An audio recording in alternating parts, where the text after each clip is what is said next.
They say fire purifies everything it touches, but in the summer of 1842 on Rosefield Plantation in the heart of Alabama, fire became something else. Entirely, it became judgment, vengeance, and the only language a woman had left to speak her truth. Hello, my friends. This is Malik Jefferson, narrator of Slav's Revenge, and today you will hear a story that will touch every part of your heart. Before we begin, subscribe to the channel and tell me in the comments where you're listening from. It's always exciting to know how far our stories reach. Get ready because the excitement begins now. The air that night hung thick as molasses pressing down on the cotton fields, like God's own hand holding the earth still. Not a breath of wind moved through the magnolia. Even the cicadas had gone silent, as if they knew something terrible was coming, something that would split the world of Rosefield Plantation into before and after. Betsy stood in the shadows near the big house, her calloused hands gripping the rough fabric of her work dress. 34 years old, with eyes that had seen more horror than most could survive, she had learned long ago that silence was armor, that a lowered gaze could be a shield, that invisibility was sometimes the only power a slave woman possessed. But tonight, invisibility would serve a different purpose. The smokehouse sat at the edge of the quarters, a squat building made of thick oak planks, weathered gray by years of smoke and rain. During the day, it was where they cured the master's pork and beef, where the smell of hickory and salt filled the air. But the slaves of Rosefield knew it for what it truly was, a chamber of suffering, a place where Overseer Harlan took women when he wanted privacy for his particular brand of cruelty. Betsy had been taken there herself more times than she could count, more times than she could bear to remember fully. Her mind had learned to fracture during those hours, to split itself into pieces so that some part of her could survive untouched, floating somewhere above the smoke-stained rafters while her body endured below.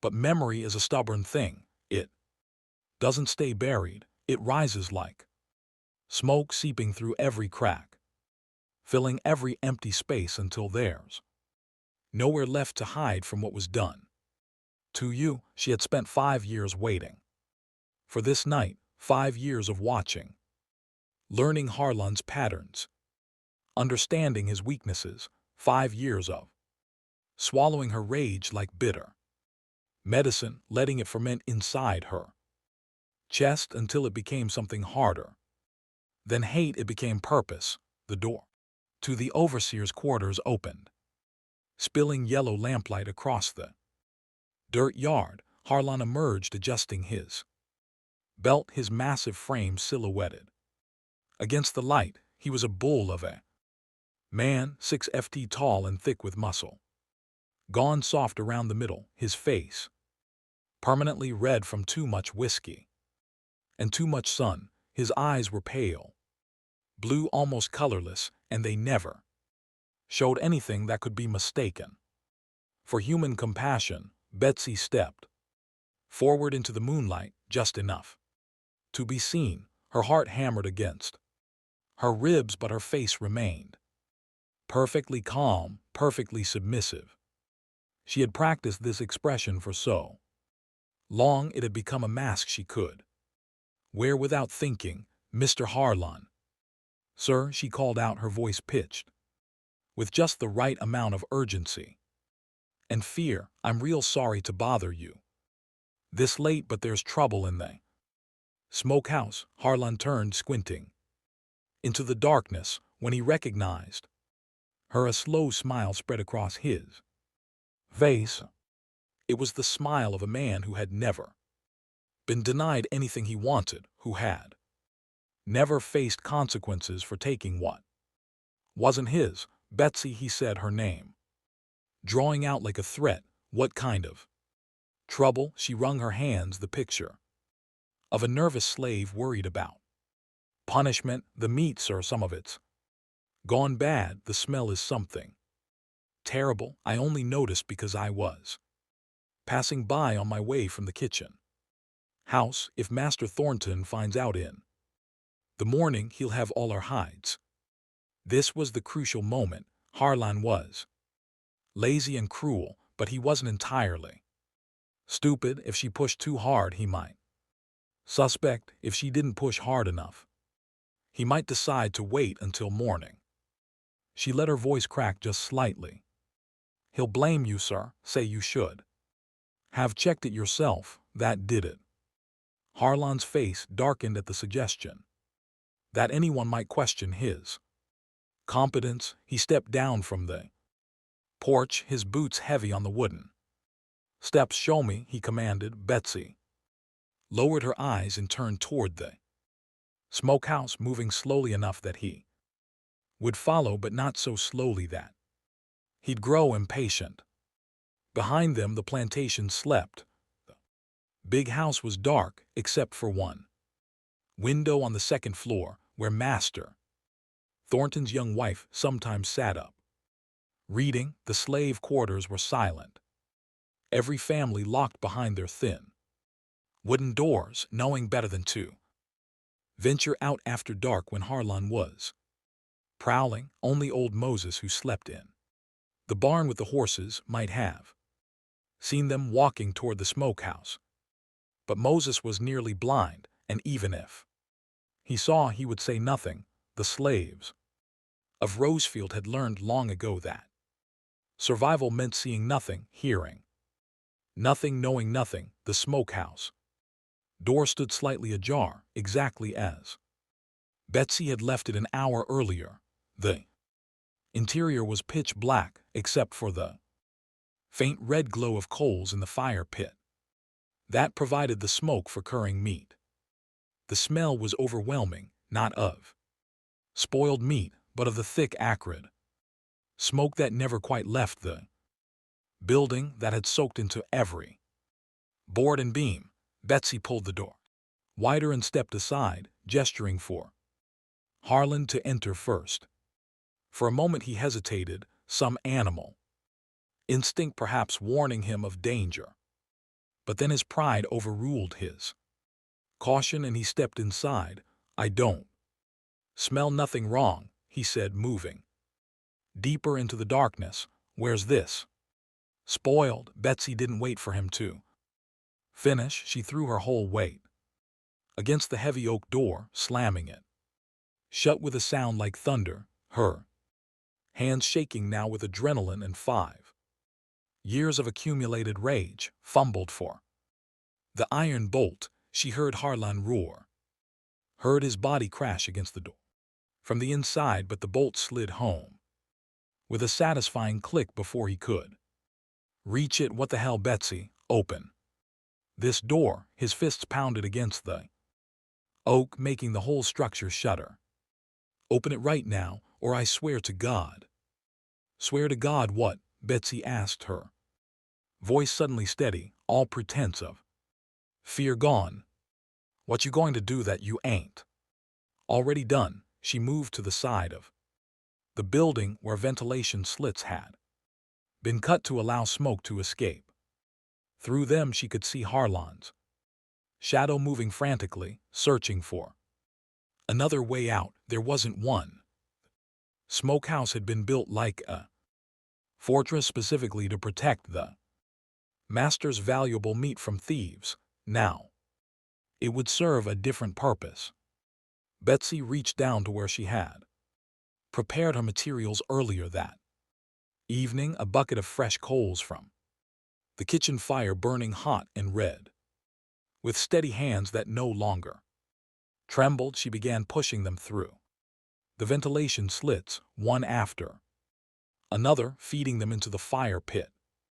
Inside, what are you doing? Harlan's voice had changed now, losing some of its certainty. Betsy, this ain't funny. Let me out. She didn't answer. She simply kept feeding coals through the slits, watching as the fire pit inside began to glow brighter as smoke started pouring from the building in thick gray columns. The temperature inside would be rising quickly now. The smoke would be getting thicker, harder to breathe. Betsy knew this intimately. She had been locked in this very building during winter when Harlan decided her attitude needed correcting, left for hours with nothing but smoke to breathe and the cold to battle. Now it was his turn to understand that particular hell. Please, Harlan's voice cracked. She heard him coughing now, the smoke starting to overwhelm him. I'll give you anything, money, your freedom. Papers, please just let me out. Betsy paused, one coal held in her bare hand, not even feeling the burn. Freedom. Papers, as if he had any authority to grant such a thing, as if 5 words could undo 5 years of violation and humiliation. She pushed the coal through the slit and watched it fall. You remember Sarah? She asked quietly, speaking to the building rather than to the man inside. She was 15 when you started taking her to the smokehouse. She hung herself in the barn 2 months. Later, more coals, more smoke. You remember Dinana? She stopped talking after you were done with her. Still ain't said a word in 3 years. Coughing inside had become constant now, punctuated by choking gasps. You remember me, Mr. Aaron? All those times you said I should be grateful, that I should smile, that it was my Christian duty to submit. The pounding on the door had weakened. Through the ventilation slits, she could see him on his knees now, crawling toward the door, trying to find breathable air in a room that had none left. Betsy added the last of the coals. The fire pit inside was blazing now, the heat so intense that the oak planks themselves had begun to smolder. Soon the whole structure would be burning from the inside out. She stepped back, watching as smoke poured from every crack and seam. Inside, the sounds had changed, less coughing now, more of a wet, choking wheeze. Then, gradually silence. The night air still hung heavy and still. Thunder rumbled somewhere in the distance, but no rain came, just the smoke rising straight up into the darkness like an offering, like a prayer made of fire and judgment. Betsy stood there for a long time, watching the smokehouse burn. She thought about Sarah, about Dinana, about all the women whose names she knew and those she didn't. She thought about her own daughter sold away to a plantation in Mississippi when she was just 7 years old. She thought about the God that the master's family prayed to every Sunday, the one who supposedly saw everything and would deliver justice in the afterlife. She was tired of waiting for the afterlife. When the first flames finally broke through the roof, painting the night orange and red, Betsy turned away. She walked calmly to her cabin, removed her headscarf, and nailed it to the doorpost with a single horseshoe nail. Then she walked into the woods behind the quarters, following a path only the slaves knew, heading north toward a hope she might not live to see, but would die trying to reach. Behind her, the smokehouse burned like a beacon. By the time anyone woke to raise the alarm, by the time they brought water from the well and formed bucket chains, there would be nothing left but ash and bones and the iron tools that even fire couldn't destroy. The sun rose on a changed world. Master Thornton stood in his night shirt before the smoking ruins, his face gray with shock. Slaves gathered in a silent semicircle, their faces carefully blank, revealing nothing. When the constable arrived from town and began his investigation, not a single person claimed to have seen or heard anything unusual, but in the quarters that night and in quarters across 3 counties, people whispered a name with something like awe. Betsy, the woman who turned fire into freedom, who made a tool of her oppression into a weapon of her deliverance, and in smokehouses across Alabama, overseers began to feel, perhaps for the first time, the cold touch of fear. The morning after the fire, Rosefield Plantation woke to a silence more complete than any Sunday church service had ever commanded. It was the silence of held breath, of hearts beating too fast, of minds struggling to process what smoke and ash had revealed in the gray light of dawn. Constable William Bradford arrived on horseback just after breakfast, his face already slick with sweat despite the early hour. He was a thin man with a perpetual stoop, as if the weight of enforcing the law in Wilcox County had permanently bent his spine. Behind him rode 3 men from town, merchants and landowners who served as the volunteer patrol when needed. Master Richard Thornton met them in the yard, still wearing the same nightshirt he'd thrown on when the screams of fire had shattered his sleep. His wife, Elelina, remained in the house, her face pressed to the upstairs window, one pale hand gripping the curtain as if it were the only thing keeping her upright.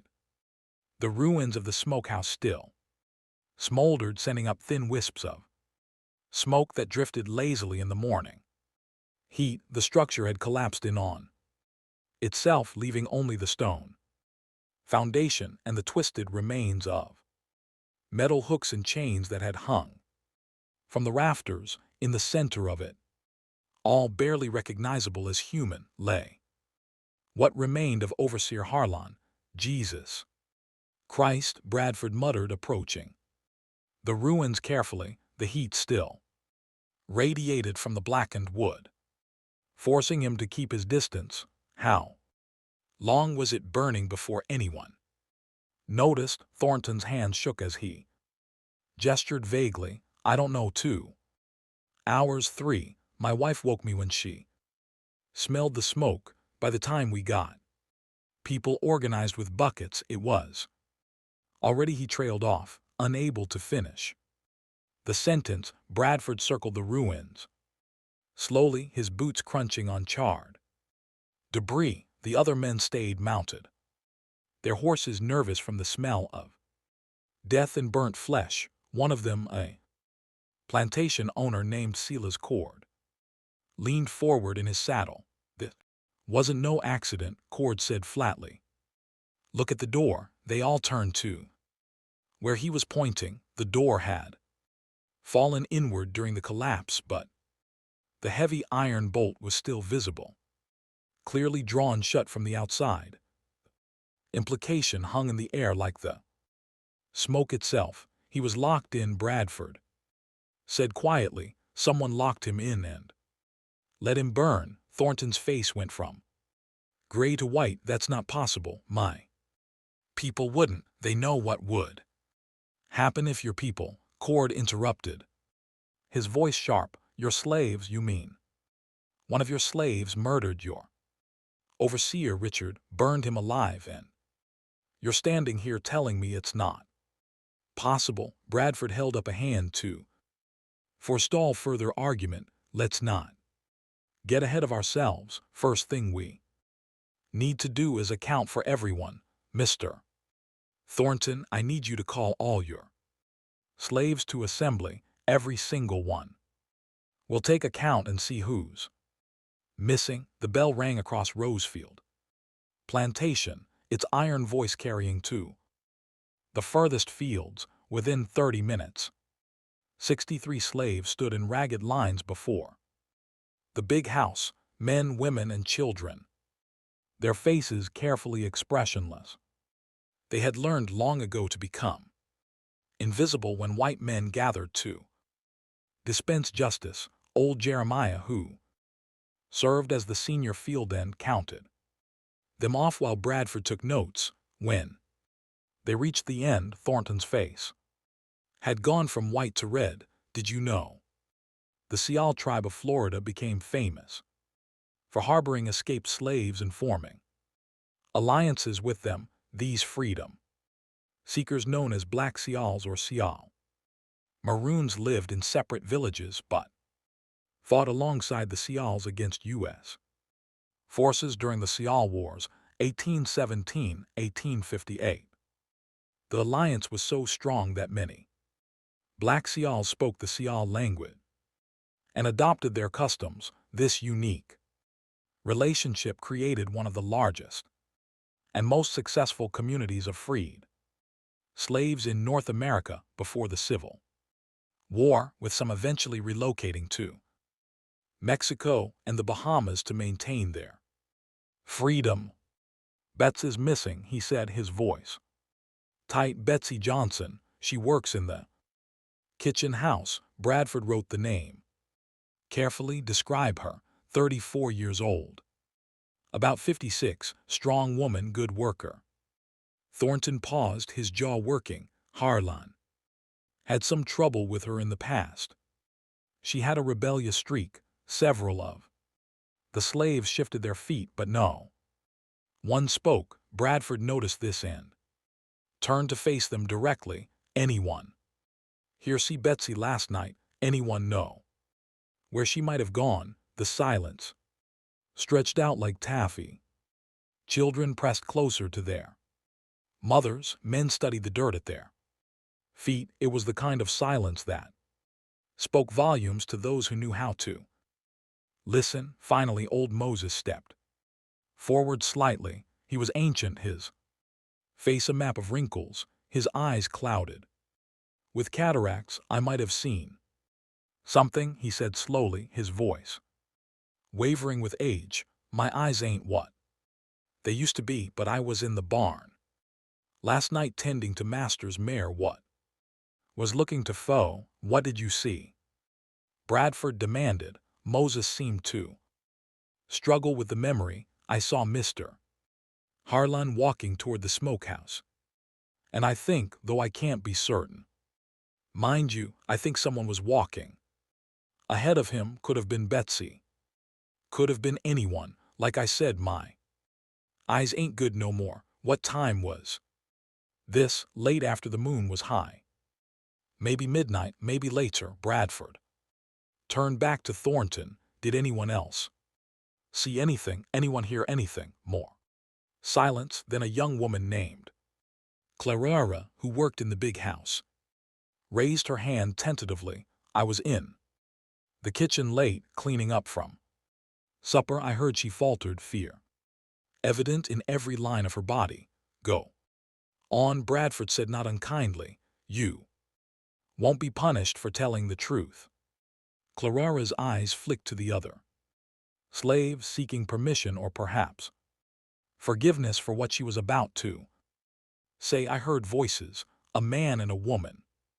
The man sounded angry. The woman, she was crying or maybe laughing. I couldn't tell which. Did you recognize the voices? No, sir, I just heard them through the window. Then I didn't hear nothing more, so I finished my work and went to my cabin. Cord leaned down from his horse. Constable, we're wasting time. It's clear what happened here.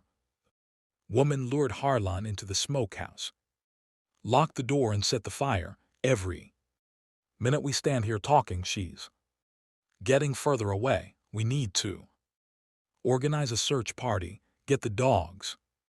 Bradford nodded slowly. You're probably right, but I want to examine the scene more carefully first. Mr. Thornton, can you have some of your men carefully go through the ruins? I want to know exactly what happened in there. While several slaves were put to work sifting through the ashes under Bradford's supervision, the constable walked the perimeter of the burned building. He found Betsy's headscarf nailed to the doorpost of her cabin. The fabric faded and worn but deliberately placed. It struck him as odd. If she was running, why take the time to leave such an obvious sign inside the cabin he found? Even less, Betsy had owned almost nothing, as was common for slaves. Thin mattress stuffed with corn husks, single change of clothes, a wooden cup and bowl. But what caught his attention was what wasn't there. No food stored away for a journey, no missing shoes or extra clothing. Either she'd planned to travel light, or this had been a spontaneous decision. On the wall, carved crudely into the wood with something sharp, were several marks. Bradford couldn't tell if they were words or simply scratches. He made a note to have someone who could read better examine them later. By noon, the examination of the smokehouse ruins was complete. The slaves working under Bradford's direction had found something that made the constable's blood run cold. Additional accelerant. Someone had poured what smelled like lamp oil through the ventilation slits. This hadn't been just about locking Harlan inside. This had been about ensuring he couldn't escape, that the fire would burn hot enough and fast enough to kill him. This was planned, Bradford told Thornton and the other men who had gathered. She thought about this, prepared for it. That makes it premeditated murder, not a crime of passion. Cord spat into the dirt. What difference does it make? She killed a white man. She burned him alive. There's only one punishment for that. If we catch her, Bradford said, she's got a good 12-hour head start, maybe more. Could be anywhere by now. Then we better stop talking and start tracking. Cord replied, I'll ride back to town and get the dogs and as many men as I can. Round up. We'll search every inch of this county if we have to. As Cord galloped off, Bradford turned back to the assembled slaves.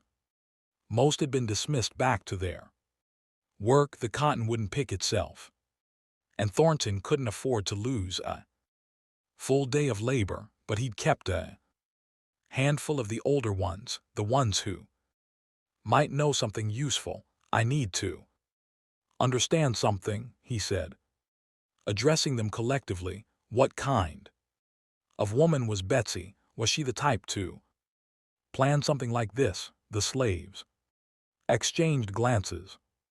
Finally, an old woman named Ruth spoke up. She was a cook in the big house, had been there for 40 years, and had earned a certain latitude to speak more freely than most. Betsy was quiet, Ruth said. Carefully, kept to herself mostly, did her work without complaint, but she hesitated. But what? But she had sadness in her, deep sadness, the kind that don't never heal, right? Her baby girl was sold away 7 years ago, just 7 years old, and Master Thornton needed the money, so he sold her down to Mississippi. Betsy ain't been the same since. Bradford wrote this down. Did she have trouble with Overseer Harlan specifically? Another long pause, then Ruth nodded slowly. Mr. Harlan, he liked to take women to the smokehouse, said he was punishing them for being lazy or talking back, but everyone knew what really happened in there. Her voice dropped to barely a whisper. Betsy went there more than most. Now, why didn't anyone report this to Master Thornton? Ruth looked at him as if he'd asked why birds didn't swim. Sir, who would we report it to? Master Thornton gave Mr. Harlan authority over us, and even if he hadn't, she trailed off, but the implication was clear. Masters didn't interfere in such matters. What an overseer did with female slaves was considered his business. Bradford felt a familiar discomfort settling in his stomach. This wasn't the first time he'd encountered this particular complication. In his work, the law was clear about murder. A slave who killed a white person faced death, usually by hanging, sometimes by burning if the crime was particularly heinous, but the law was silent on what a white man could do to a slave woman in a locked building. "Thank you for your honesty, Ruth," he said. "Finally, you can go back to your work." As the slaves dispersed, Thornton approached Bradford, his face troubled. "You're not suggesting that Harlan deserved what happened to him?" "I'm not suggesting anything," Bradford replied evenly. "I'm trying to understand what happened and why. That's my job. Your job is to catch that murderous woman and see that justice is done." "Justice?" Bradford repeated softly, looking back at the smoking ruins. "Yes, Sir, justice." By that evening 30 men on horseback had gathered at Rosefield Plantation along with 6 bloodhounds, borrowed from plantations across the county. The dogs were set to sniffing Betsy's mattress and the headscarf, and soon they were baying eagerly, pulling at their leashes. The search party headed north, following the dogs into the pine forest that stretched for miles beyond Rosefield. Silas Cord took the lead, his face set with grim determination. Behind him rode plantation owners, merchants, the county sheriff who'd arrived from the courthouse, and even a few young men from town who saw this as an adventure. Bradford rode near the back, his mind troubled. He'd been a lawman for 15 years, had tracked down runaway slaves before, had presided over trials and punishment, but something about this case sat wrong with him. Maybe it was the premeditation, the cold planning that spoke of intelligence and determination he didn't usually associate with slaves. Maybe it was Ruth's words about what happened in the smokehouse, about Betsy's daughter sold away, or maybe it was simpler than that. Maybe it was the memory of Harlan's remains charred beyond recognition, and the thought of what his last minutes must have been like, locked in darkness and smoke, the heat rising, realizing too late that he'd walked into a trap of his own making. The dogs led them through the forest until full darkness fell, forcing them to make camp. They built fires and posted guards, knowing that Betsy couldn't be far ahead. Woman alone, without food or supplies, in territory she didn't know she couldn't survive more than a few days. What they didn't know, what they couldn't know, was that Betsy wasn't alone, and she wasn't heading randomly into the wilderness. She was following a map carved into her memory by whispered conversations, by coded songs sung in the fields, by the network of secret knowledge that slaves maintained despite every effort to keep them isolated and ignorant.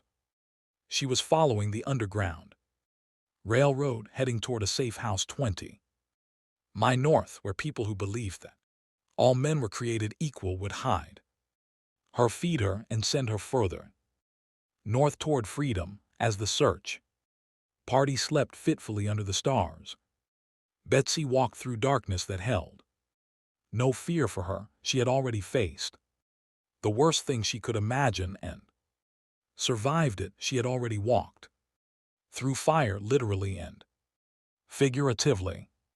Now she was walking towards something new, something that might break her heart with hope, but at least it would be her own heart beating in her own chest, belonging to no one but herself. The night held its breath, and somewhere in the distance, thunder finally rumbled, bringing with it the promise of rain that would wash away tracks, confuse dogs, and give a desperate woman just a few more hours of head start. Rain came just before dawn, turning the forest floor into mud and drowning the scent trail that had seemed so promising. The night before, the bloodhounds circled in confusion, whining and pouring at the ground, unable to pick up Betsy's trail in the downpour. Silas cord cursed loudly enough to wake the entire camp, kicking at a soggy log in frustration. "We're wasting time," he shouted over the sound of rain hammering through the pine canopy. "Every minute we sit here, she's getting further away." Constable Bradford stood under a makeshift shelter, water dripping from the brim of his hat. "The dogs are useless in this weather. We need to think about where she'd go, not just follow blindly." "She'd go north," said Thomas Whitmore, a young plantation owner from the next county. "They always go north. Think they'll find freedom there." Bradford considered this. "North is a big direction. We need to narrow it down. Where are the nearest way stations on the Underground Railroad?" The men exchanged glances. The Underground Railroad was an open secret in the South. Everyone knew it existed, knew that sympathetic folks in the North helped runaway slaves escape, but the network was shrouded in mystery and code. Words that changed constantly. "There's rumors of a Quaker family about 20 mi northeast of here," offered Sheriff Daniels, a heavy-set man with tobacco-stained teeth. "The Hendersons, they've never been proven to harbor runaways, but folks have suspected them for years." Cord's face lit up with predatory eagerness. "Then that's where we go. Forget the dogs. We ride straight to the Henderson place and tear it apart if we have to." Bradford held up a hand. "We can't just raid a white family's home without cause. The Hendersons have rights, same as anyone." "Rights?" Cord's voice dripped with contempt. "They're harboring a murderer, a slave who burned a white man alive. That gives us all the cause we need." The argument continued as the rain intensified, soaking through clothing and dampening spirits. Finally, Bradford made a decision. They would split up.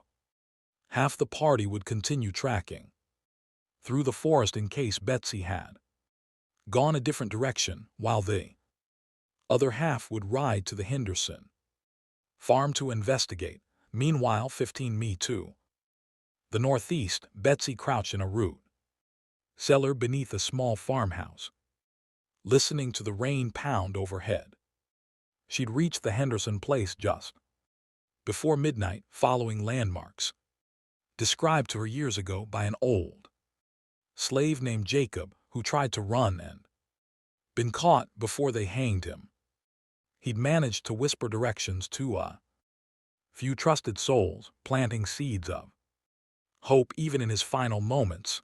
The Hendersons were Quakers, Samuel and Rebecca, both in their 50s, their children grown and moved away. They were quiet people who believed that slavery was a sin against God and that helping souls escape bondage was their Christian duty. Consequences be damned. Rebecca Henderson stood at the top of the cellar stairs, now holding a lamp that cast dancing shadows on the earthen walls. She descended carefully, bringing with her a basket covered with a cloth. "I've brought food," she said softly. "Bread, cheese, dried apples. There's water in the jug." Betsy had barely eaten in 2 days. She tore into the bread with desperate hunger, tears streaming down her face, not from relief but from the simple shock of kindness after so many years of cruelty disguised as Christian duty. To encounter actual Christianity was almost more than she could process. "Thank you," she managed between bites. "Thank you." Rebecca sat on a barrel, watching her eat with sad, understanding eyes. "Samuel says they'll be coming soon. The whole county will be looking for thee by now. We have to move thee quickly." "Where?" There's another station 30 mi north near the Tennessee border, friends there can. Hide thee for a few days, then move thee further when it's safe, but thee must leave tonight despite the rain, Samuel. We'll take thee in the wagon hidden under. Hey. Betsy's hand shook as she drank from the water jug. Why are you doing this? You could be arrested. Your farm could be seized. Rebecca smiled gently. There is that of God in every person, including thee. To deny thee thy freedom is to deny God's light. We cannot do that, no matter the cost. Upstairs, Samuel Henderson sat at the kitchen table, cleaning his rifle. He was a tall man, spare and angular, with piercing gray eyes that had seen 70 years of life. Despite his peaceful Quaker beliefs, he kept the rifle loaded and ready. He'd used it 3 times before to defend runaways, and he'd use it again if necessary. The theological contradiction didn't trouble him. God could sort out whether defending the helpless with violence was righteous. Samuel had his own conscience to guide him, and it spoke clearly. A knock at the door brought him to his feet, rifle in hand. Through the window he could see a lone rider, a man he recognized as William Bradford, the constable from Wilcox County. Samuel's jaw tightened as he set the rifle within easy reach and opened the door. Constable, he said evenly. This is unexpected. Bradford stood on the porch, rain dripping from his coat. He was alone. He'd ridden ahead of the main party to scout. Up close, Samuel could see the exhaustion in the man's face and something else, doubt perhaps, or shame. Mr. Henderson, I apologize for the early hour. I'm looking for a runaway slave named Betsy Johnson. Have you seen any strangers on your property in the last day or so? Samuel met his eyes steadily. I see many strangers, Constable, my wife, and I believe in hospitality too. Travelers, that's not an answer, it's the answer they will receive. Bradford sighed, his shoulders sagging. Mr. Henderson, I know about your sympathies. I've known for years and never troubled you because you seemed harmless enough, but this is different. This woman murdered a man, burned him alive. Whatever you think about slavery, you can't condone murder, can't I? Samuel's voice remained calm but steel. Underlay it, if a man kept me in bondage, worked me without wages, raped me when he pleased, sold my children away from me, would I not be justified in defending myself by any means necessary? The law is an ass. Constable, thee knows it as well as I do. Bradford rubbed his face tiredly. The law is all we have to keep society from descending into chaos. If everyone just took justice into their own hands. Everyone, Samuel interrupted, or just slaves, because I don't see thee worried about the white men who take justice into their own hands every day. Overseers who whip and rape and kill with impunity. Where's thy law for them? They stared at each other, the rain falling between them like a curtain. Finally, Bradford spoke more quietly. I can't just look the other way. There are 30 men behind me who will tear this place apart looking for her. Silas Cord is leading them, and he won't be as gentle as I am. Then the better leave before they arrive. I have nothing more to say to thee. Bradford stood there a moment longer, his internal struggle visible on his face. Then he nodded slowly and turned back to his horse. I'll tell them you weren't here, he said, without looking back, that you'd gone to town for supplies. That'll buy you maybe an hour. After that I can't help you. He rode away into the rain, and Samuel Henderson closed the door, his heart Pounding, they had less time than he'd hoped. He descended to the root cellar, where Rebecca was already helping Betsy gather her few belongings. There. Coming, he said simply, we leave now. Within 10 minutes, Betsy was buried under a load of hay in Samuel's wagon, small air pocket allowing her to breathe. Rebecca handed Samuel a rifle and a pistol, both loaded. May God guide thy hands, she said, kissing his weathered cheek, and thine eyes, he replied their traditional farewell.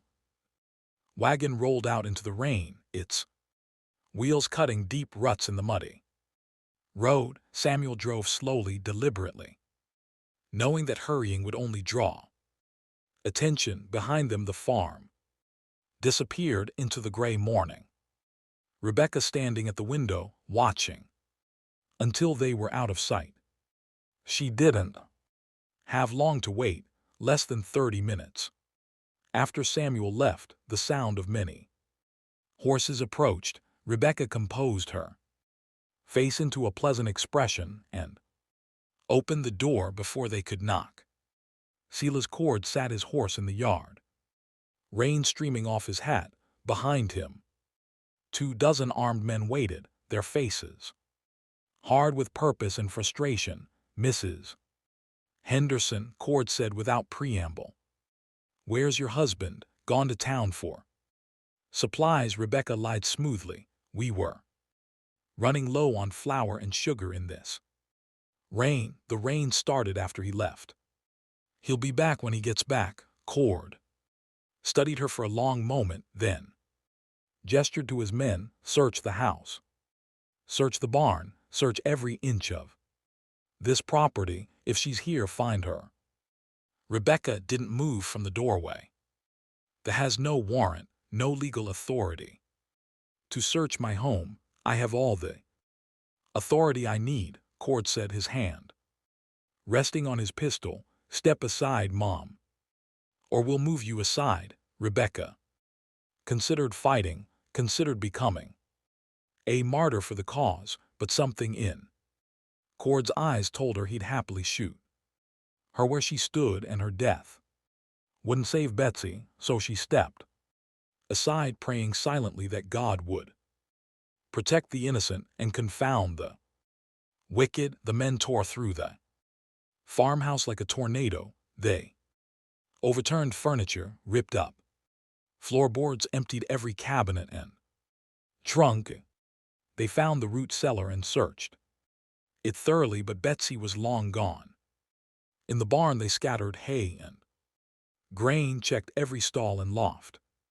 After an hour of fruitless searching, Cord called off the hunt. His face was purple with rage as he confronted Rebecca again. You're hiding her. I know it, and when I prove it, you'll hang right alongside her. If thee finds proof, then do thy worst, Rebecca replied calmly. Until then I'll thank thee to leave my property. The men mounted up and rode away, but Cord left 2 men behind to watch the farm, positioned in the woods where they could observe the house and barn.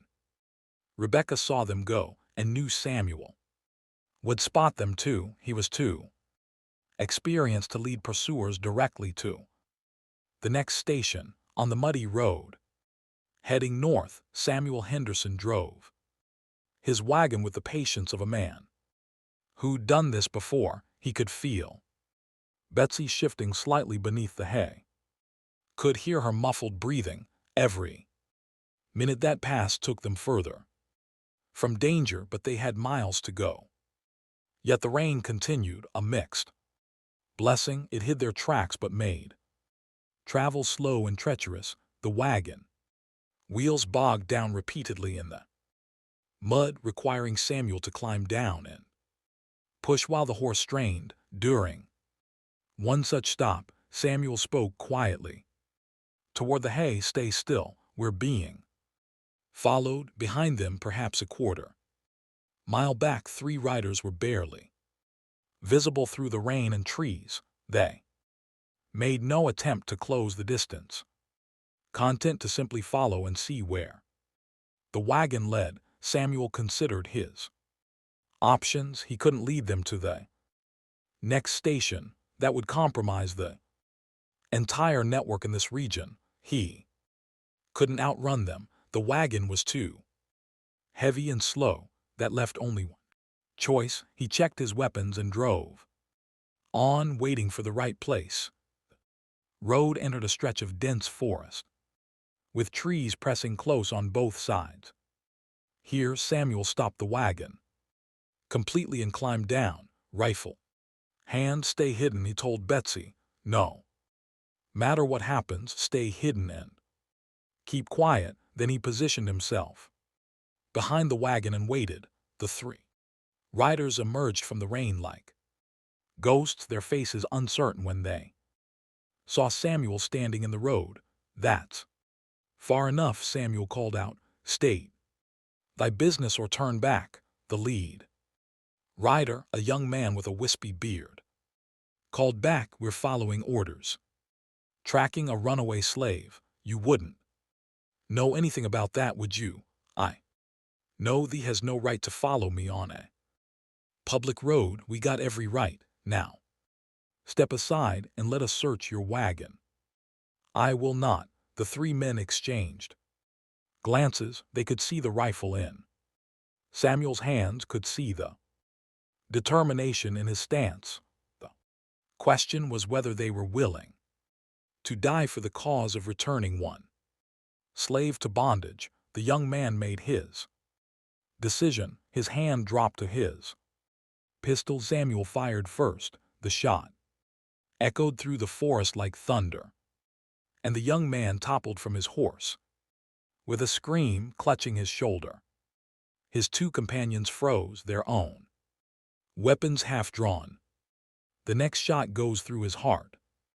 Samuel said calmly, reloading with practiced efficiency. Then I'll kill thy horses so they can't follow. Then thee can decide if thee wants to die in these woods. Over this, the wounded man moaned, blood seeping between his fingers. His companions looked at each other, at Samuel, at the rifle now pointed steadily at them. Whatever courage had brought them this far evaporated in the face of a Quaker willing to commit violence for his principles. We're leaving, one of them said, dismounting to help his wounded friend back onto a horse. But this isn't over. It never is, Samuel replied. They rode away. The wounded man slumped in his saddle. Samuel waited until they were out of sight, then quickly unhitched his horse and set the wagon rolling backward off the road, where it tilted and settled into a muddy ditch. He pulled the hay away to reveal Betsy, her eyes wide with terror and something like awe. Can they ride? He asked. Yes, sir. Good. We'll ride double to the next station. It's faster, and they'll be looking for a wagon, not two people on horseback. Come. He pulled her up behind him, and they rode into the rain, leaving the road and cutting through the forest, where tracks would be harder to follow. Betsy clung to Samuel's back, her mind reeling. She'd killed a man, and now a stranger had shot another man to protect her. The weight of violence was spreading like ripples in water, touching people she'd never met, changing lives she'd never know. But she couldn't afford to dwell on that now. Survival was the only goal that mattered. Survival and the distant dream of freedom that grew more real with every mile. The next station on the Underground Railroad was a small cabin built into the side of a hill, so well hidden by vegetation and careful landscaping that someone could ride within 20 ft and never see it. It belonged to a free black family named the Turners, Ezekiel and Martha, who'd bought their freedom 20 years earlier and now dedicated their lives to helping others achieve the same. Samuel and Betsy arrived after dark, both exhausted and soaked through. Martha Turner opened the hidden door. Before they could knock, having spotted them approaching through the carefully placed observation ports built into the hillside. "Samuel," she said warmly, embracing the old Quaker, "we'd heard rumors the was coming. Is this the woman from Rosefield?" "This is Betsy," Samuel confirmed, helping her dismount. "She needs rest, food, and a few days to let the search parties lose interest before moving further north." Martha drew Betsy inside, where warmth and lamplight and the smell of cooking food created an atmosphere so safe, so homely that Betsy's legs nearly gave out beneath her. It was too much kindness. After too much cruelty, too much hope. After too much despair, she collapsed into a chair by the fire and wept, great, racking sobs that seemed to come from somewhere deeper than her body could contain. Martha knelt beside her, holding her hands, saying nothing, just being present in the grief. Samuel spoke quietly with Ezekiel in the corner, sharing information about the pursuit, about the shooting, about the danger that would surely follow. Ezekiel listened gravely, his weathered face showing no fear, only calculation. "They'll be watching all the main roads now," he said. "We'll need to move her cross-country through the swamps and backwoods where horses can't follow. It'll take longer, but it's safer." "How long before she can move on?" 3 days. Minimum. She's exhausted and the search parties are still too active. After 3 days, we'll have a better idea of where they're concentrating their efforts." Samuel nodded and prepared to leave, but Betsy's voice stopped him. "Why?" she asked, her face still wet with tears. "Why did you risk everything for me? You don't even know me." Samuel turned back, his gray eyes gentle. "I know enough. I know thee was created in God's image, same as me. I know thee has a soul that cries out for freedom, same as mine. Would if I were in chains. That's all I need to know." After he left, riding back through the darkness toward his farm and whatever consequences awaited him there, Martha helped Betsy clean up and change into dry clothes.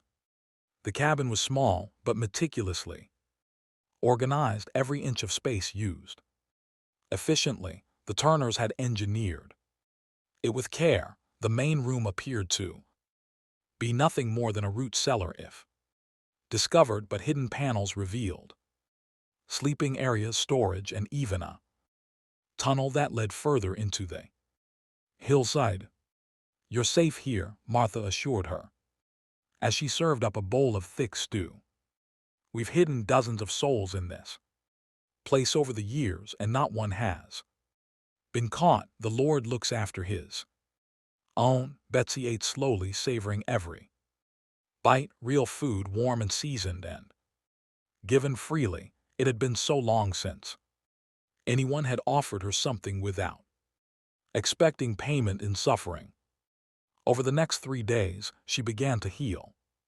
Not completely, some wounds never fully close, but enough to remember what it felt like to be human rather than property. Martha and Ezekiel treated her with dignity, asked her opinions, listened when she spoke. Small things that meant everything. Ezekiel taught her how to read the stars for navigation, how to identify edible plants, how to move through the forest without leaving obvious tracks.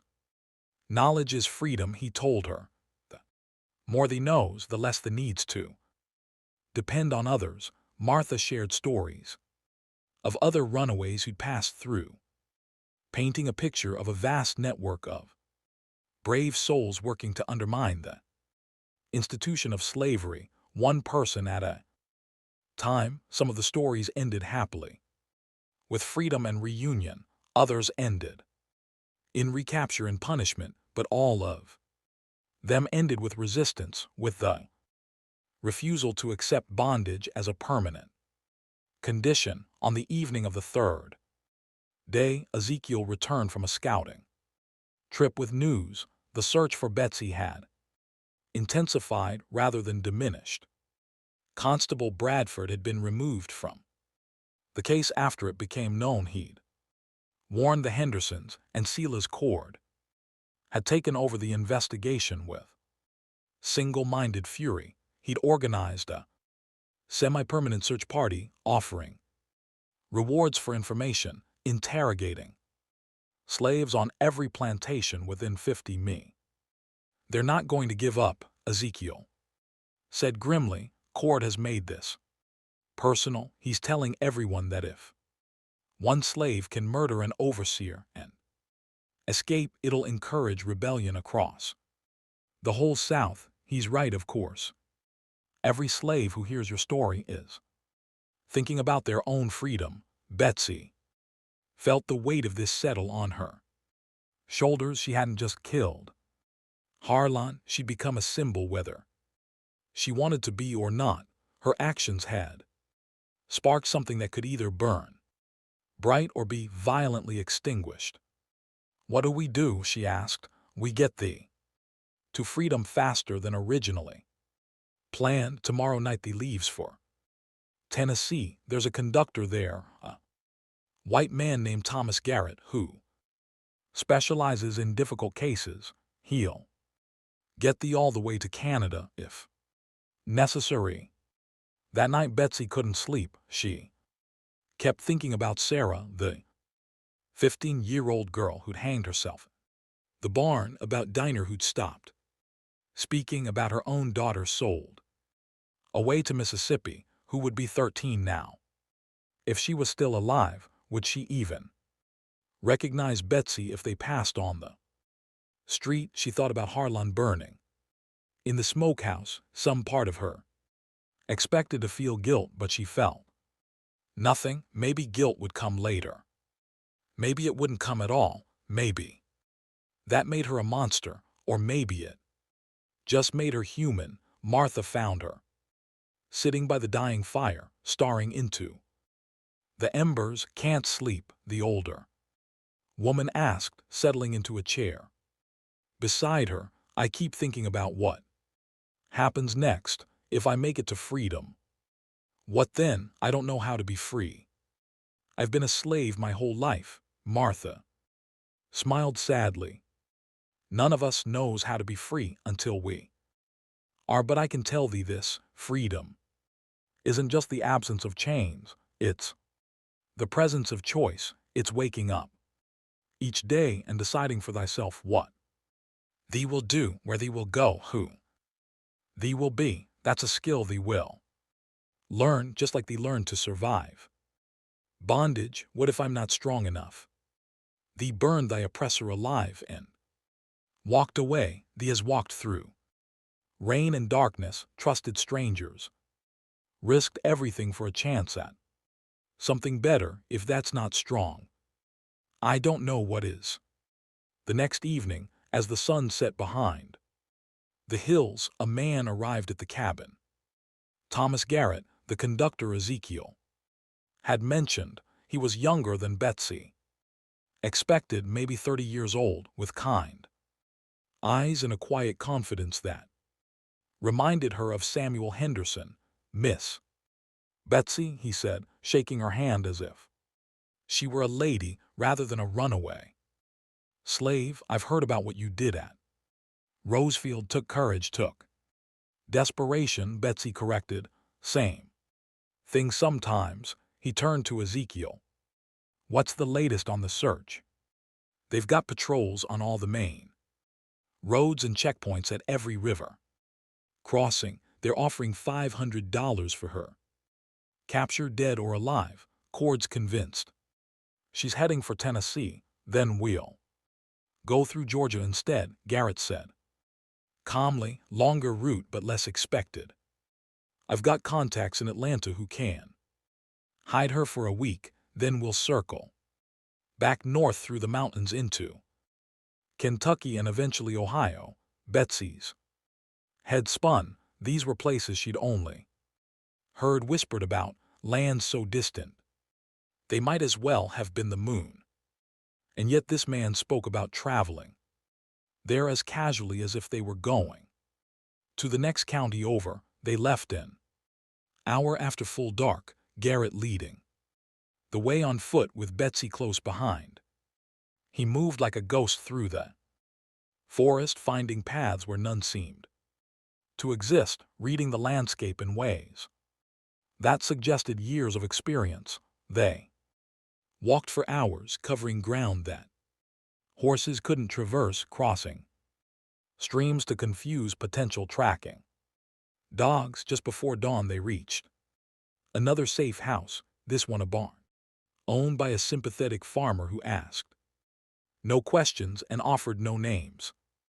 Garrett and Betsy slept in the hoff during the day, then continued their journey the following night. This pattern repeated for a week: walk by night, sleep by day, always moving, always vigilant. Garrett taught her as they traveled, pointing out landmarks, sharing tricks for survival, treating her like a student rather than cargo. "Why do you do this?" Betsy asked one night as they rested beside a stream. "You're risking your life for strangers." Garrett was quiet for a moment, staring up at the stars. "My mother was a slave," he finally said. "She was freed when I was young, but I remember what it was like, the fear in her eyes, the way she flinched when white men came near. She died free, but she never really escaped the scars of bondage. I do this so other mothers won't have to pass those scars on to their children." They pushed deeper into Georgia, skirting around towns, avoiding main roads. The nights were warm now, spring fully arrived, and the forest was alive with sounds: owls hunting, frogs singing, the rustle of small animals in the underbrush. On the 8th night of their journey, they made a mistake. They were crossing through a small town called Hartwell, moving through the outskirts where the houses thinned out and forest began. Garrett had scouted the route earlier and deemed it safe, but somewhere in the darkness someone was watching. A shot rang out, the bullet whizzing past Betsy's ear so close she felt the heat of it. Garrett grabbed her arm and yanked her into the trees as more shots followed, muzzle flashes lighting up the night like fireflies. "Run!" he shouted, pushing her ahead of him. "Run and don't look back." They crashed through the undergrowth, branches whipping at their faces, roots threatening to trip them with every step. Behind them she could hear men shouting, dogs barking, the sounds of pursuit growing closer. Garrett pulled her into a hollow beneath a fallen tree. Both of them pressed tight against the earth, breathing hard. The sound of men crashed past them, the dogs straining at leashes, but the pursuers continued on, following the wrong trail. They waited an hour before moving, then 2 hours, until Garrett was confident the immediate danger had passed. When they finally emerged, he looked shaken. For the first time since they'd met. "That shouldn't have happened," he muttered. "Someone must have seen us.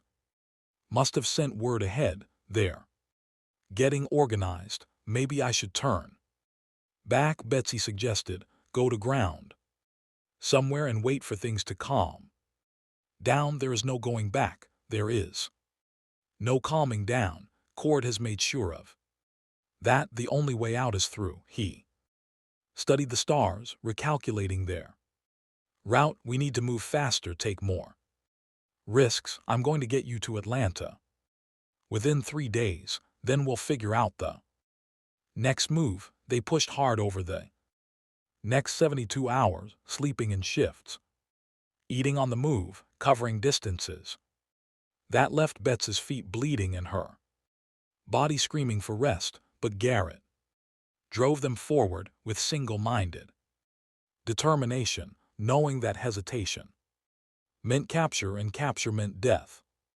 Atlanta rose before them on the afternoon of the third day, a sprawling city larger than anything Betsy had ever seen, full of noise and movement and danger. Garrett led her through back alleys to a small church on the edge of the city where a black minister named Reverend Jonas welcomed them into the basement. They made good time, Jonas said, his voice deep and comforting. We received word they was coming. There's trouble brewing, though. The authorities have been making inquiries, asking questions about strange travelers. Someone knows the railroad runs through Atlanta. Garrett cursed softly. How long can you hide her? A few days at most. Then we need to move her on or risk compromising the whole network. As they talked logistics, Betsy examined the basement. It was set up as a classroom, with benches and a chalkboard and books stacked on shelves. On the wall hung a map of the United States with pins marking various locations. She studied the map, tracing the distance they'd already traveled and the distance that remained so far to go. Still, so many dangers between here and freedom. The impossibility of it threatened to overwhelm her. But then she remembered the smokehouse, remembered the heat and the smoke and Harlan's screams. She'd already done the impossible once. She could do it again. The basement of Reverend Jonas's church became Betsy's world for the next 5 days. During daylight hours, she remained hidden behind a false wall that Jonas had constructed years ago, a space barely large enough to lie down in, with gaps that allowed air and dim light to filter through. At night she emerged to eat, stretch, and hear the latest news about the search. The news was not encouraging. Silas Cord had arrived in Atlanta with a dozen men, showing Betsy's description to every constable and patrol officer in the city. He'd convinced the mayor to offer an additional reward, now up to $1,000 for her capture. $1,000 was more money than most working men would see in 5 years. It turned every pair of eyes into potential threats. He's obsessed, Garrett reported on the third night, returning from his own reconnaissance. I watched him at the courthouse today. He's not just angry anymore. He's terrified. Word about Rosefield has spread across the South. Slaves are whispering about it, taking courage from it. Overseers are nervous, looking over their shoulders. Cord knows that if you escape, if you make it to freedom, and your story spreads even further, it could inspire others, inspire more violence. Is that what I've done? Betsy asked quietly. Inspired violence. Reverend Jonas, who'd been reading his Bible by lamplight, looked up. He has inspired resistance. Violence is what was done to thee for 34 years. What they did was self-defense. The law doesn't see it that way. The law is written by men who own slaves. Of course, it doesn't see it that way. Jonas closed his Bible. But there's a higher law, sister, a law written in the human heart. And that law says no person has the right to own another, to use them, to break them. The answer to that higher law. On the fourth night, Thomas Garrett returned with disturbing news. One of the church's deacons, a free black man named Samuel, who'd been part of the Underground Railroad for years, had been arrested. The charges were vague. Vagrancy, suspicion of theft, but everyone knew the real reason.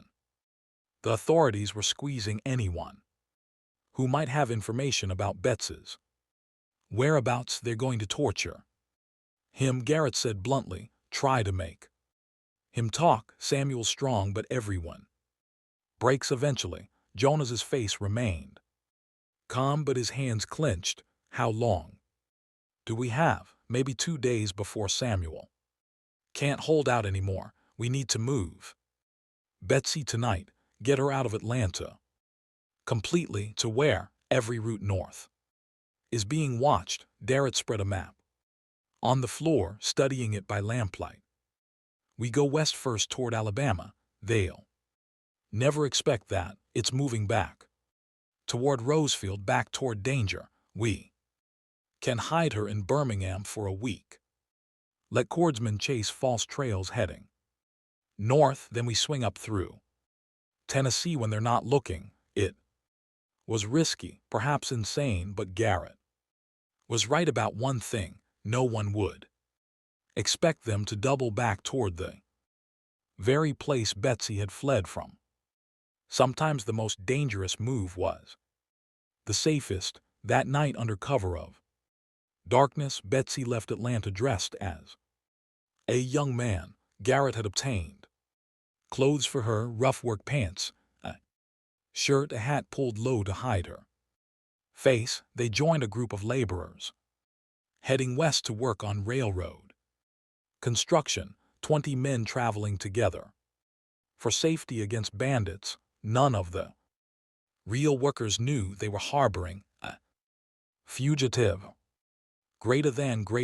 Did you know, before African slavery became the dominant labor system in the American colonies, Native Americans were extensively enslaved, particularly during the 17th and early 18th centuries. In South Carolina alone, between 24,000 and 51,000 Native Americans were enslaved between 1670 and 1715, exported to plantations in the Caribbean and other colonies. However, this practice declined because Native Americans had higher mortality rates due to European diseases, knew the local terrain well, making escape easier, and their enslavement provoked dangerous wars with neighboring tribes. The transition to African slavery was partly economic. It was considered safer by colonists.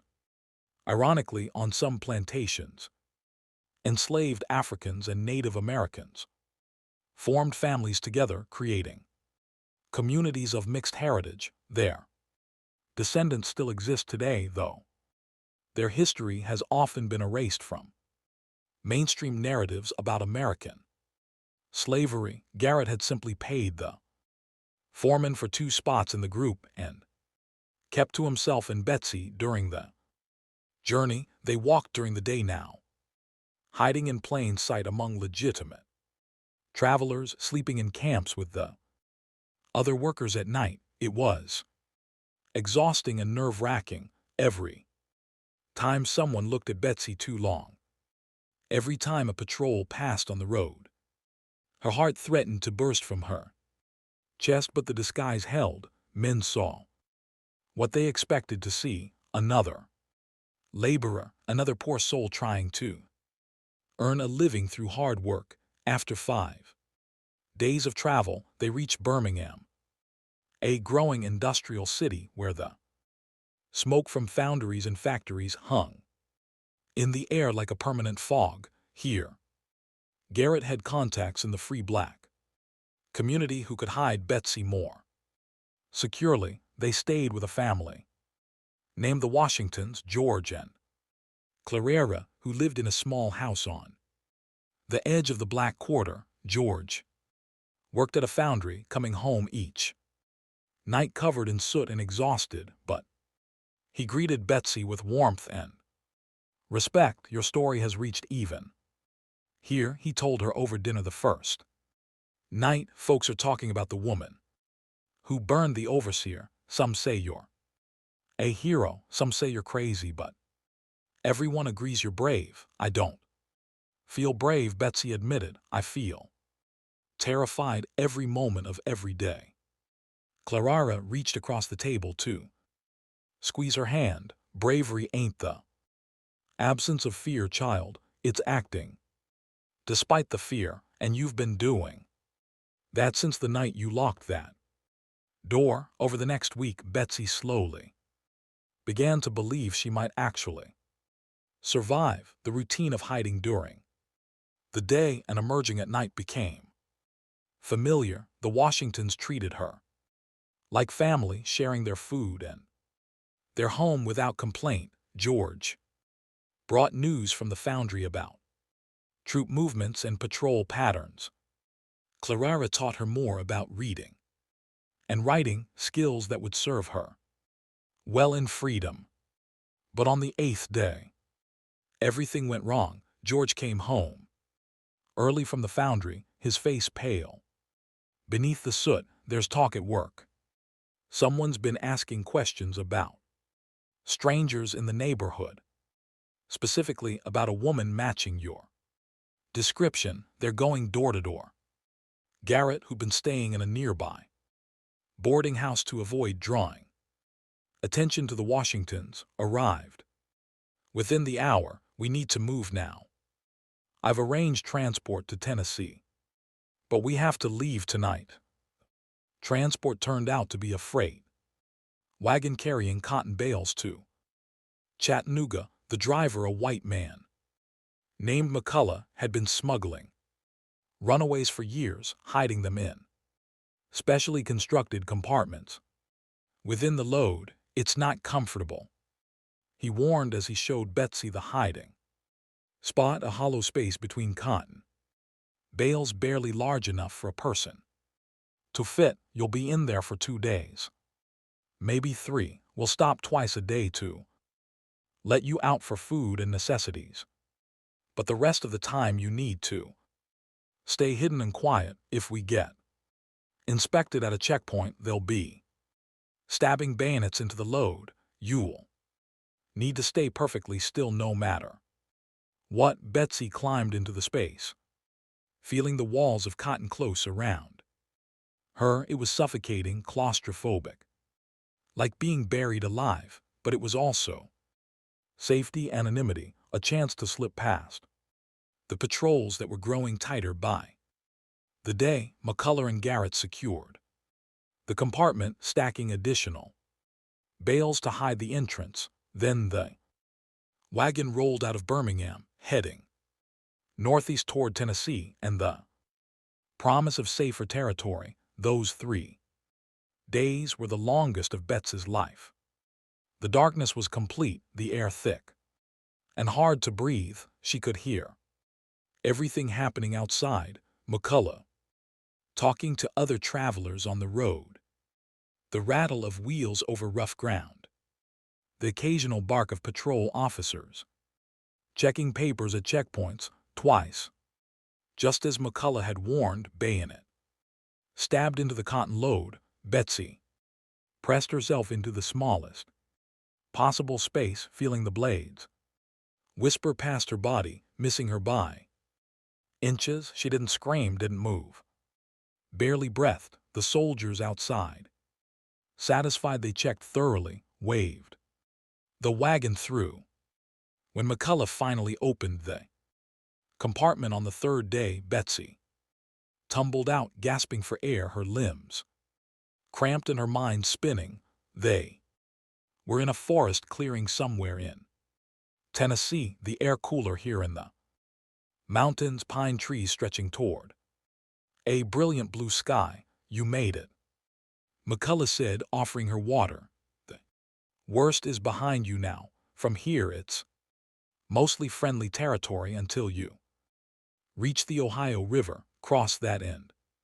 You're in free states. Garrett helped her to her feet, studying her with concern. The journey had taken its toll.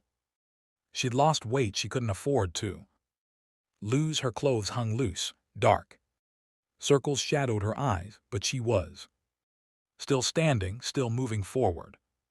How much further, she asked. 2 weeks to the Ohio River, if we move carefully, then another few days to reach contacts in Cincinnati who can help you establish yourself. A month Maybe until you're truly safe. A month.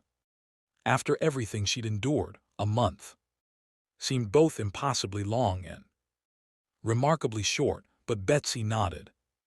Accepting the timeline, she'd come this far, she wouldn't give up now. They traveled through Tennessee's mountains, moving from safe house to safe house, always one step ahead of the pursuit.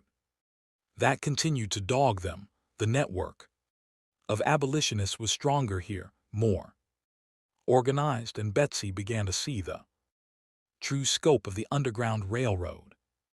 Hundreds of people, black and white, risking everything to fight slavery, one person at a time. She met conductors and station masters hiding in root cellars and false bottom wagons, eating whatever food could be spared. She heard stories of other runaways, some successful, others tragic. She learned that the railroad had been operating for decades, that thousands had made this journey before her, that thousands more would follow. In a small town called Sweetwater, they stayed with an elderly white woman named Abigail Morse, who'd been hiding runaways since before Betsy was born. Abigail was tiny and fierce, with white hair and eyes that missed nothing. I was at Seneca Falls, she told Betsy one evening as they sat by the fire back in '48, when we declared that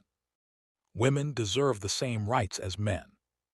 And I realized then that if we're going to fight for our own freedom, we have to fight for everyone's freedom. Can't have it both ways. Were you afraid? Betsy asked, starting this work knowing the danger. Abigail smiled, terrified.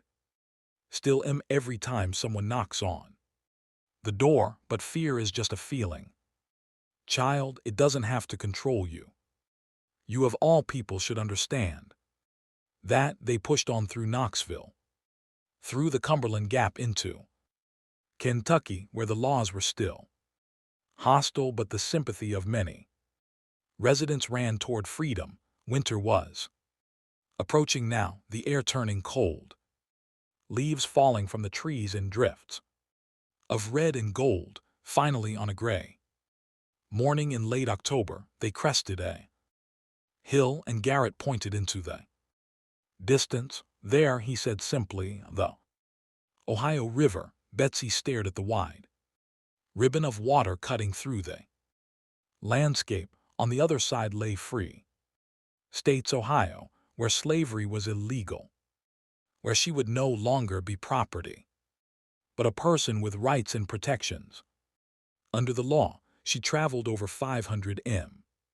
Since leaving Rosefield, she'd been hunted, shot at, nearly caught a dozen times. She'd relied on the kindness of strangers and the courage of conductors who risked everything for her freedom. And now, freedom itself was just a river crossing away. They waited until full dark, then approached a ferry run by a Quaker family who asked no questions. The crossing took less than 30 minutes, but to Betsy it felt like an eternity. She stood at the railing, watching Alabama and Georgia, and all the pain of her past life receded behind her, while Ohio and possibility grew larger ahead. When the ferry docked on the northern shore, when her feet touched free soil for the first time in her life, Betsy fell to her knees and wept, not from sadness now, but from overwhelming impossible relief. She was free. She was actually truly free. Garrett knelt beside her, his hand on her shoulder. Welcome to Ohio, Miss Betsy.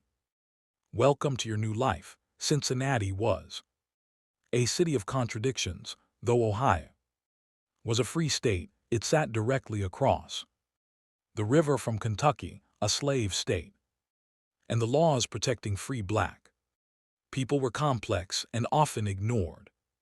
Slave catchers still operated here, technically illegal but tolerated by authorities who feared angering their southern neighbors. Garrett took Betsy to a boarding house run by a free black family named the Douglases, no relation to the famous Frederick Douglass, but admirers of his work. The boarding house catered specifically to former slaves, adjusting to freedom, providing not just shelter but education, job training, and community. This is where you'll rebuild your life, Garrett told her as they stood on the front porch of the three-story building.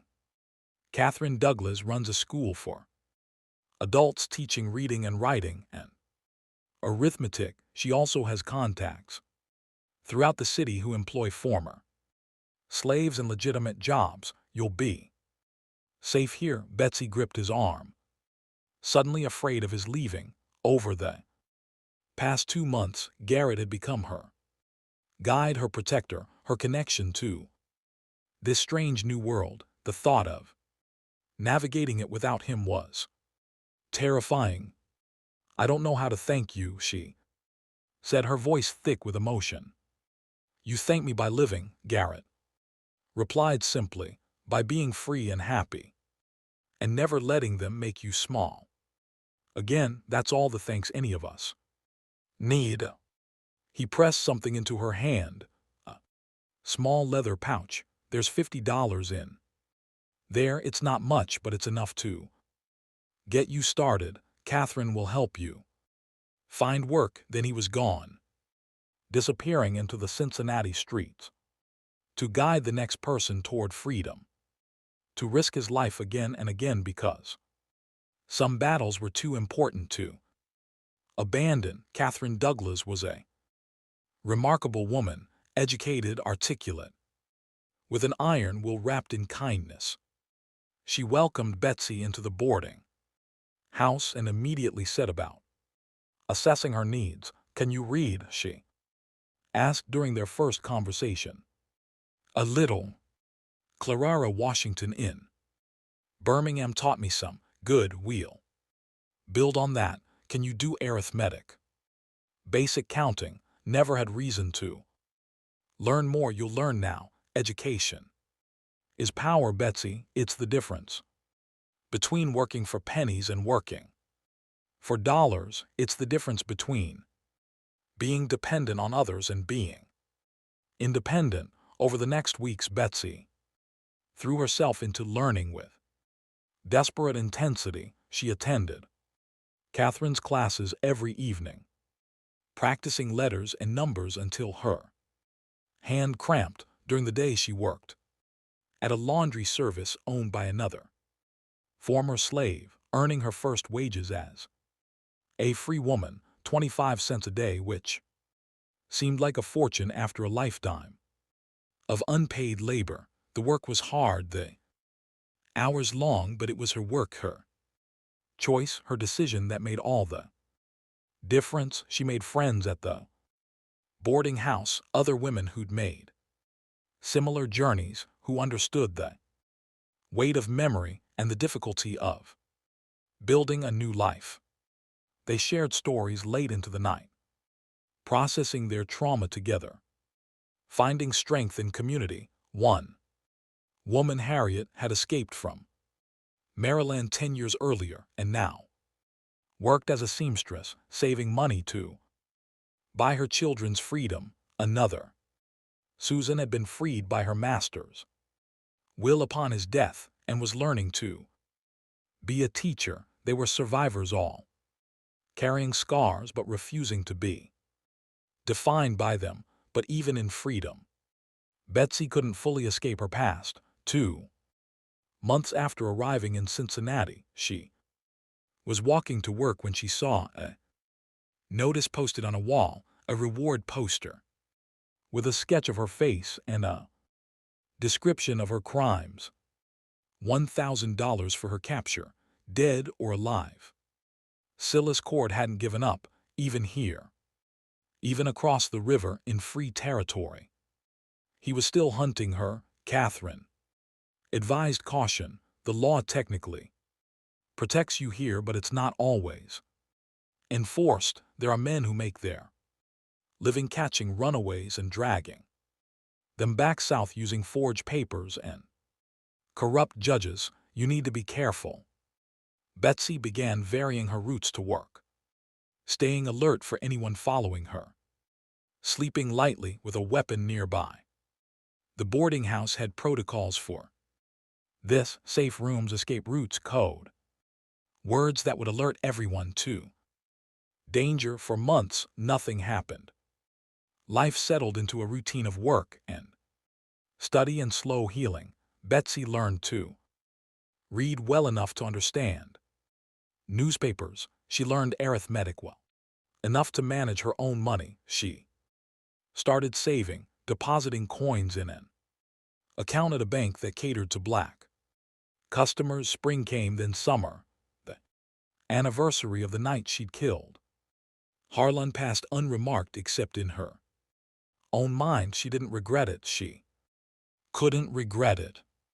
But she thought about it sometimes. Wondered if there had been another way. Wondered what kind of person she'd become in the fire of that night. Then, on a humid August evening, everything changed again. Betsy was walking home from work when a man stepped out of an alley ahead of her. He was tall and thin, with a pockmarked face and cold eyes. Behind her, she heard footsteps and turned to see two more men blocking her retreat. Betsy Johnson, the first man said, her name sounding like a curse. You're coming with us. We got papers that say you're a runaway slave, property of Richard Thornton of Alabama, and we got authorization to bring you back. He held up documents that looked official even from a distance. Betsy knew they could be forged. Slave catchers were notorious for fabricating paperwork, but that wouldn't matter if she was already in their custody, already being transported south before anyone could verify the documents. I'm a free woman, she said, her voice steadier than she felt. I have witnesses who can testify to that. You have no right to touch me. We got every right, the man replied, stepping closer. Now you can come peaceful, or we can do this hard way. Makes no difference to us either way. Betsy's mind raced. She could run, but there were three of them and only one of her. She could scream, but on this quiet street, who would come? She could fight, but fighting would give them an excuse to use violence, maybe kill her, and claim she was resisting. Before she could decide, a voice rang out from behind the slave catchers. Step away from that woman. Everyone turned. Catherine Douglas stood at the mouth of the alley, flanked by 6 men, former slaves and free black citizens, all of them armed with clubs and knives. Behind them, more people were emerging from houses, drawn by some silent alarm that ran through the black community when danger threatened one of their own. The lead slave catcher's confidence wavered as he realized he was suddenly numbered 3-1. His hand dropped to his pistol, but Catherine's voice stopped him. You draw that weapon and it'll be the last thing you ever do. There are witnesses watching from every window on this street. You try to take this woman and you'll have to go through all of us. Question is whether $1,000 is worth dying for. The standoff lasted 10 seconds, though it felt like an hour. Finally, the slave catchers backed away, their leader spitting in the dirt. This ain't over, he growled. We'll be back with the law, then we'll be waiting with lawyers. Catherine replied coolly, I doesn't take kindly to kidnappers, no matter what fraudulent papers you're carrying. The men retreated, and Betsy found herself surrounded by community, by people who barely knew her but had risked themselves to protect her anyway. This was freedom too, she realized, not just the absence of chains, but the presence of solidarity, of people willing to stand up for each other. That night, Catherine called a meeting at the boarding house. 20 people crowded into the common room, residents, neighbors, activists from the abolitionist movement. Betsy's in danger, Catherine said bluntly, and as long as Silas Cord is hunting her, she'll never be completely safe. We need to get her further north to Canada, where American slave catchers have no jurisdiction. Betsy shook her head. I won't run again. I'm tired of running. This is my home. Now these are my people. I won't abandon that because one angry man can't let go. It's not about letting go, interjected a white man named James who worked with the Anti-Slavery Society. It's about making an example. Cord believes that if you escape completely, if your story spreads without consequences, it'll inspire others to resist. He's probably right. You've already become a legend in slave communities across the South. Betsy, who burned the Overseer, they're singing songs about you. This was news to Betsy. She'd been so focused on survival, she hadn't considered how her actions might reverberate beyond her own life. Thought was overwhelming and humbling. Then what do I do? She asked. I can't hide forever. I can't live in fear forever. No, Catherine agreed, but you can be smart. We'll get you better papers, legal documents proving your free status that even the most corrupt judge would have trouble disputing. We'll teach you to defend yourself so you're not helpless if they come again. And we'll make sure you're never alone, that there are always people watching out for you over the next months. This is exactly what happened. The black community of Cincinnati rallied around Betsy, making her protection a collective responsibility. She received training in self-defense from a former sailor who'd learned to fight in ports around the world. She got legal documents from an abolitionist lawyer who specialized in freedom papers, and slowly she began to truly believe in her own freedom, not just freedom from slavery, but freedom to be whoever she wanted to be, to dream bigger than survival. She continued her education, advancing quickly. Catherine suggested she might become a teacher herself, helping other former slaves learn to read and write. The idea felt impossibly large at first, but as the months passed, it began to seem achievable. 2 years after arriving in Cincinnati, Betsy stood before her first class, 6 adults, all former slaves, all struggling with letters and numbers. She taught them patiently, remembering her own frustration when learning, sharing the joy of watching comprehension dawn in their eyes. This was her vengeance.